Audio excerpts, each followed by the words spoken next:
गरीब जुड़वा बहनों की जादुई रसोई। ओम सूर्याय नमः। ओम सूर्याय नमः। ओम सूर्य देवाय नमः। अजी क्या बात है, आज तो सूरज की किरण फूटते ही जल चढ़ा दिया। हाँ पार्वती, आज मुखिया जी का खेत काटने जाना है।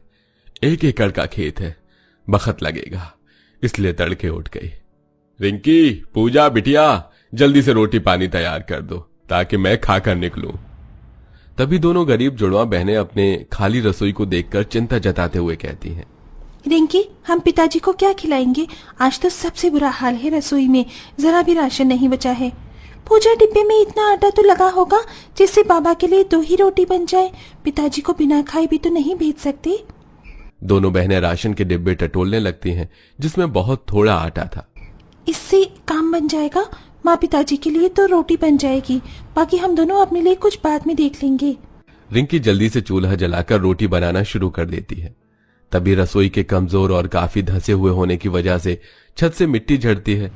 गरीब कैलाश और पार्वती की केवल 2 बेटियां हैं। बड़ी मुश्किल से बुढ़ापे की इस उम्र में पिता जैसे तैसे कभी किसी का खेत जोतकर तो कभी किसी की फसल काटकर घर का खर्चा चलाते हैं, लेकिन सबसे बड़ी दुविधा रसोई चलाना है, जिससे दोनों गरीब जुड़वा बहनों को समस्याओं से 2-4 होना पड़ता। उन्हें खुद हाथ चक्की में गेहूं पीसना पड़ता, रोज ईंधन की लकड़ियां लाने के लिए कोसों दूर जंगल जाना पड़ता, और बरसात का मौसम उनके लिए सबसे ज्यादा दुखों से होकर गुजरता था, क्योंकि उनकी रसोई पूरी की पूरी मिट्टी की बनी हुई थी, जिससे बारिश में हर साल उनके छत की मिट्टी बह जाती और पानी टपकता। पूजा थाली में एक अचार की फांक के साथ रोटियां परोसती है। ये लीजिए पिताजी, सब्जी थी नहीं इसलिए अचार रख दिया है। तभी बूढ़ा पिता मुस्कुराहट के पीछे अपनी गरीबी और दुखों को दबाते हुए कहता है, अरे तो क्या हुआ बिटिया, ये भी तो खाना है। ईश्वर ने जो दिया है उसमें संतुष्ट रहना चाहिए। इस दुनिया में ऐसे भी लोग हैं जिन्हें ये रूखा सूखा भी नसीब नहीं होता है। अच्छा, अब मैं चलता हूँ। पिता खेत पर चला जाता है। तभी आसमान में काली घटाएं घेराती हैं। पूजा देख, मौसम खराब हो गया है, चलकर जल्दी से जंगल से लकड़ियां चुनकर ले आते हैं, वरना बारिश आ गई तो सूखी लकड़ी नहीं मिलेगी और फिर शाम को खाना कैसे बनाएंगे। हाँ तुम ठीक कहती हो, और कपड़े भी ले लेते हैं, नहाते हुए आएंगे। दोनों जुड़वा बहनें जंगल में आ जाती हैं। जंगल के पास ही गंगा घाट भी था, जहां गंगा जी की पावन नदी बहती थी। आस पड़ोसी के लोगों ने तो सालों पहले पक्की छत वाले मकान बनवा लिए थे। सबके घर में मॉड्यूलर रसोई और नहाने धोने के लिए हर सुविधा घर में बनी थी, लेकिन यह परिवार गरीब पिछड़ा हुआ रह गया था। दोनों जंगल से जल्दी जल्दी लकड़ी काटती हैं और फिर जैसे नदी पर नहाने के लिए आती हैं तो काफी ज्यादा कचरा जमा हुआ देखती हैं। लगता है फिर कोई गांव का निवासी गंगा जी में गंदगी डाल गया है। पता नहीं कैसे कैसे लोग हैं रिंकी। अरे कोई उनके घर में जाकर गंदगी फेंक दी तो कितना बुरा लगेगा। और ये लोग गंगा मैया के पानी को मैला करते हैं। सबको बस अपने मंजिलों वाले घर से मतलब है, और हमेशा हम ही साफ सुथरा करते हैं नदी को। कोई नहीं, ये तो हम गरीब जुड़वा बहनों के लिए सौभाग्य की बात है। दोनों बहनें नदी में से एक कूड़ा कचरा चुनकर फेंकती हैं और घटाएं चमकती देखकर जल्दी से नहाकर घर जाने लगती हैं। तभी जोरों की बारिश शुरू हो जाती है। चलो जल्दी चलते हैं, वरना बारिशों में फंस जाएंगे। तभी एक बहुत ही बूढ़ी उम्र की औरत सिर पर बोझा लिए आवाज लगाती है, सुनो बेटी, जरा मुझ बुढ़िया को ये नदी पार करवा दोगी? दोनों जुड़वा बहनें अचंभे में पड़ जाती हैं, क्योंकि अगर वो रुकती तो उनकी लकड़ियां भीग जाती और शायद उस रोज उनकी रसोई का चूल्हा नहीं जलता। फिर भी रिंकी मदद के लिए आती है। अम्मा आइए जी, मैं पार करवा देती हूँ नदी, आपको संभाल कर। बहुत बहुत धन्यवाद बिटिया। वैसे आप कहाँ से आई हैं? मैं डुमराव गांव से आ रही हूँ। इसी जंगल में मुझ बुढ़िया की झोपड़ी है, उसी में रहती हूँ। अच्छा मैं चलती हूँ, मुझको तो अपने लिए रोटी खुद ही पकानी है। अपना हाथ पांव चलाऊंगी तब जाकर 2 रोटी खाऊंगी। ये बोलकर बुढ़िया अपने रास्ते चली जाती है और दोनों जुड़वा बहनें घर आती हैं, लेकिन पूरी सूखी लकड़ी गीली हो चुकी थी, जिससे पूरी रसोई में धुआं धुआं भर जाता है। अरे तुम दोनों बहनें क्या बना रही हो? पूरे घर में धुआं मच गया, ठीक से आंच जलाओ। माँ हम कब से जतन कर रहे हैं, लेकिन लकड़ी इतनी गीली है कि आंच नहीं पकड़ रही। गीली लकड़ी पर बेचारी गरीब जुड़वा बहनों को खाना बनाने में काफी कठिनाई होती है और सब साथ मिलकर खाते हैं। तभी पूजा को बुढ़िया की सूरत झलकती है। क्या हुआ लाडो, तू खा क्यों नहीं रही? बाबा, हमको रास्ते में एक अम्मा मिली थी, बड़ी बुजुर्ग थी। हम सोच रहे थे 2 रोटी उन्हें हम ही बनाकर दे दें। ये सुनकर पार्वती ने कहा, अरे एक तो तुम्हारे पिता की कमाई धमाई नहीं, हमारा पेट ही मुश्किल से पल रहा है, और जिस दिन काम नहीं होता उस दिन दाने दाने के लिए तरसना पड़ता है। फिर तुम दोनों की शादी भी करवानी है। पर माँ, तुम ही तो कहती हो कि हर इंसान अपने भाग्य की रोटी खाता है। हम अपने हिस्से से दे देंगे उन्हें रोटी। दोनों जुड़वा बहनें अपनी गरीब रसोई में अब बुढ़िया के लिए रोज रोटी बनाती, और जब ईंधन के लिए लकड़ी लेने जाती तो उसे देने जाती, अक्सर उसे नदी भी पार कराती। अरे वाह, तुम दोनों जुड़वा बहनों के हाथों की रोटी तो बड़ी मीठी है, एकदम अमृत जैसी। बड़ाई सुनकर उनकी आंखें भर आईं और दोनों घर लौट आईं, मगर उस दिन उनका चूल्हा बारिश में भीगने से टूट जाता है, जिससे वो हताश हो जाती है। चूल्हा तो टूट गया, अब क्या होगा? पता नहीं पूजा, भगवान एक न एक दुख हम जुड़वा बहनों की रसोई में क्यों ही देता रहता है।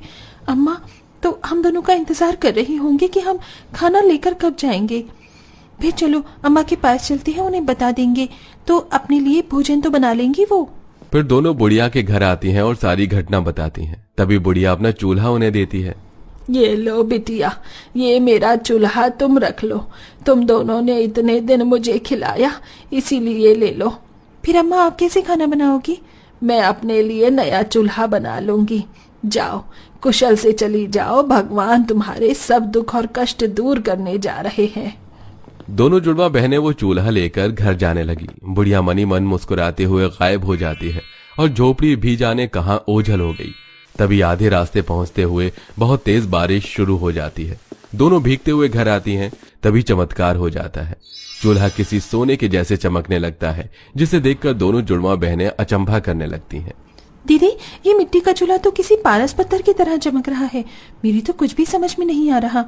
मैं भी यही सोच रही हूँ, कुछ बनाकर देखते हैं, पर घर में तो राशन पानी भी नहीं है। तभी पूरी की पूरी रसोई घर अनाज से भर जाती है, जिसे जुड़वा बहनें और भी ज्यादा ताज्जुब करने लगती हैं। दीदी देखो, हमारी रसोई में कितना अनाज है, लगता है ये चूल्हा आम चूल्हा नहीं, जादुई चूल्हा है। तभी एक आवाज उनके चारों तरफ गूंजने लगती है। तुमने सही पहचाना प्यारी, ये चूल्हा गंगा माँ की जादुई मिट्टी से बना है, इसलिए इसके जादू से तुम्हारी रसोई घर जादुई रसी घर हो गई है।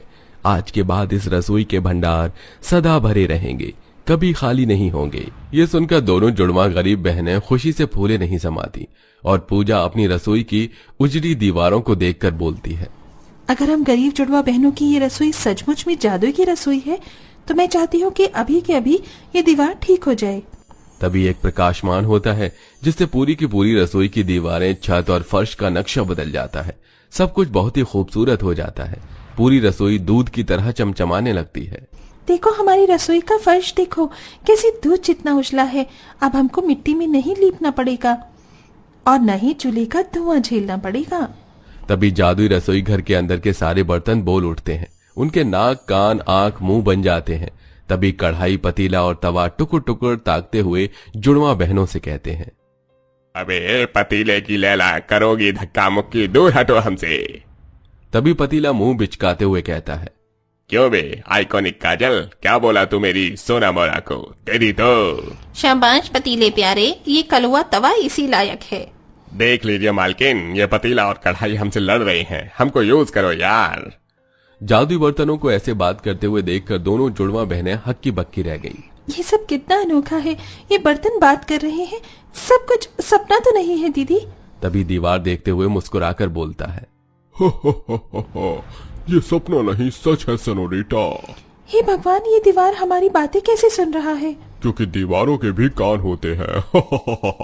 चलो अब हमारा इस्तेमाल करो, तुम दोनों जुड़वा बहन इस जादुई रसोई की बारिश हो।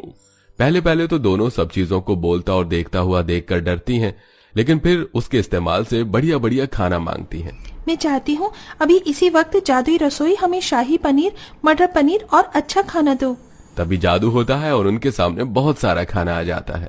अरे वाह, आज तो दावत हो गई। चलो दीदी, सब साथ मिलकर खाते हैं, मेरे मुंह से तो लार टपक रही है। फिर दोनों जुड़वा बेटियां अपने गरीब माता पिता के साथ उस दिन अच्छे से खाना खाती हैं। पिताजी और लीजिए ना। नहीं बिटिया, आज तो हम गरीबों ने अमीरों वाला खाना खाया है। देखा, भाग्यवान, जब हमारी दोनों बेटियां पैदा हुई थीं तो मैंने कहा था ना, हमारे घर में लक्ष्मी आई है। आज इन दोनों की वजह से हमारे घर की रसोई जादुई रसोई में बदल गई है और हम इतना अच्छा भोजन कर रहे हैं। हाँ जी, तुम ठीक कहते हो, मेरी बेटियां हैं ही अच्छी, बस अब ये खुशी कहीं नहीं जाने पाए। जादुई रसोई दोनों जुड़वा बहनों की मददगार स्वभाव का फल था, जो उन्होंने उस बुढ़िया को रोटी खिलाकर पाया था, जिससे उनका भाग्य भी बदल गया। जिसके बाद वो अंत में अपने जादुई रसोई का प्रयोग करके ढाबा चलाने लगती हैं और स्वादिष्ट खाना बेचकर पैसे कमाकर पक्के छत वाला घर बनवाती हैं। लेकिन इसके बाद भी वो बूढ़ी अम्मा के उपकार को नहीं भूलती और गरीबों को मुफ्त में खाना खिलाती हैं।